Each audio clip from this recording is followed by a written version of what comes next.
Slime is one of the craziest things on the planet. Think about it. It's not a solid. It's not a liquid. You can stretch it, you can squish it. It makes the most satisfying sounds ever. We've given away cars, houses, and even a private island. There's something special about a simple bucket of goo that just makes people happy. Today, you see slime everywhere. Tiny little containers at the dollar store, massive glitter-filled tubs, and viral videos. This worldwide obsession didn't appear out of nowhere. It wasn't invented in someone's garage last week. The story of slime is way bigger and way weirder than you think. It didn't start in a toy factory or a YouTuber's studio. It started in a laboratory. Scientists in white coats mixing mysterious chemicals. Back in the 1920s, Hermann Staudinger was studying polymers. Imagine super long chains of tiny molecules linked together. Those chains give materials like plastic and rubber their properties. His work was the first step toward the jiggly, stretchy stuff we know today. Early scientists weren't making toys. They were developing new plastics, synthetic rubbers, and other materials. They created strange gels and putties. One was a non-Newtonian fluid. It acts weird. Left alone, it flows like a thick liquid. Hit or squeeze it, and it feels solid. This strange goo that defied physics laid the groundwork for the ultimate toy. The big moment for slime finally came in 1976. A toy company called Mattel decided to take this weird lab goo and turn it into the ultimate gross-out toy. They gave it a killer name, slime. It was brilliant.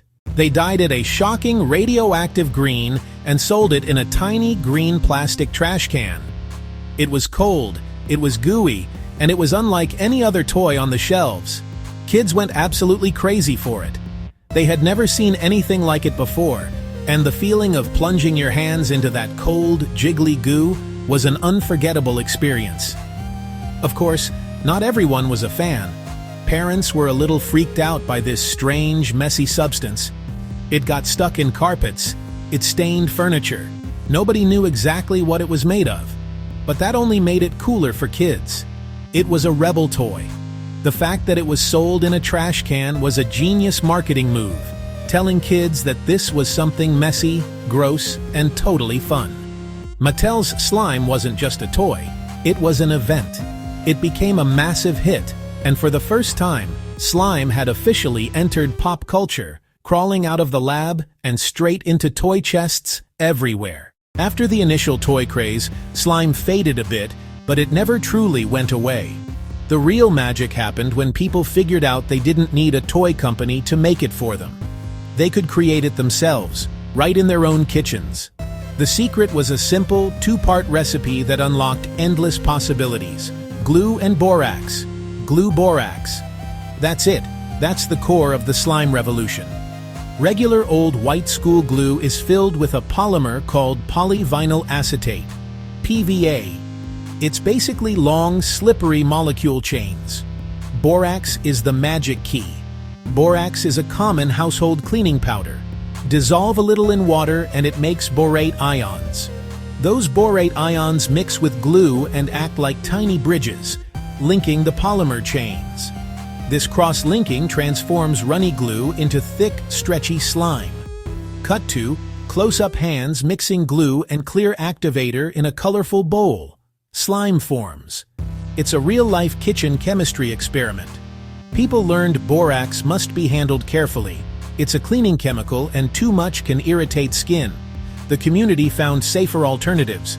Contact lens solution baking soda. Mix contact solution and baking soda into glue. Same cross-linking, gentler. Section 4. How the internet made slime explode. For years, DIY slime was a fun little craft, something you might do at a birthday party or on a rainy day. But then, around 2016, something incredible happened. The internet discovered it. Platforms like YouTube and Instagram completely changed the game. Creators started posting short, mesmerizing videos of themselves making and playing with slime. They weren't just showing the final product, the pouring of the glue, the mixing of the colors, that magical moment when the liquid suddenly turns into a perfect, stretchy slime. It was visual eye candy. These videos were an absolute sensation. They were simple, they were colorful, and they were unbelievably satisfying to watch. The close-up shots of slime being poked, stretched, and swirled became a new form of entertainment. But the secret weapon wasn't just what you could see, it was what you could hear. The gentle squishing, popping, and clicking sounds of the slime created an amazing ASMR, Autonomous Sensory Meridian Response, experience. These sounds were incredibly relaxing for millions of people, making them feel calm and happy. The trend exploded like one of our classic Mentos and Coke experiments. Hashtags like slime and satisfying started trending worldwide. Creators, many of them teenagers working from their bedrooms, gained millions of followers overnight. They became slime celebrities, launching their own online shops and selling their unique slime creations to fans all over the globe. Section 5. Slime is more than just slime. Today, slime is so much more than just a messy toy or a viral video. It has officially found its way into almost every part of our culture. In schools, teachers are using slime as a hands-on tool to teach science.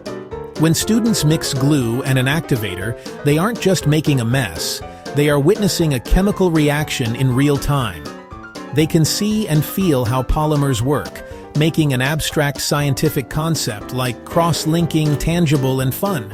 It's a brilliant way to show kids that science isn't just boring formulas in a textbook.